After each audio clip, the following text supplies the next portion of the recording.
नदीपलीकडील 7 गावांना जोडणाऱ्या नृसिंहवाडी औरवाड नवीन पुलावर टाटा कंपनीच्या ट्रकनं हिरो होंडा दुचाकीस्वाराला पाठीमागून जोरदार धडक दिल्यानं झालेल्या अपघातात दुचाकीस्वार जागीच ठार झाले. दुचाकीस्वार उत्तम भगत वय 57 राहणार लोकूर तालुका कागवाड कर्नाटक असं मृत व्यक्तीचे नाव असून मयत भगत यांच्या पत्नी नंदा भगत वय 48 या गंभीर जखमी झाल्या.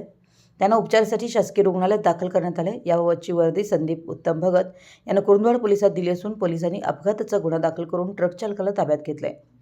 याबाबत मिळालेली अधिक माहिती अशी की कर्नाटक येथील उत्तम भगत आणि त्याची पत्नी नंदा भगत हे दोघे पती पत्नी शिरोळ येथील नातेवाईकांच्या रक्षा विसर्जनासाठी आले होते.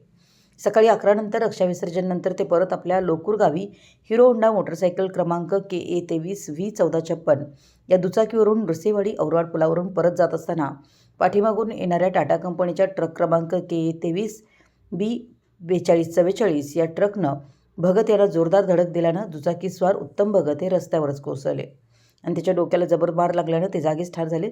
तर मागे बसलेल्या त्यांच्या पत्नी सौनंदा या गंभीर जखमी झाल्यात.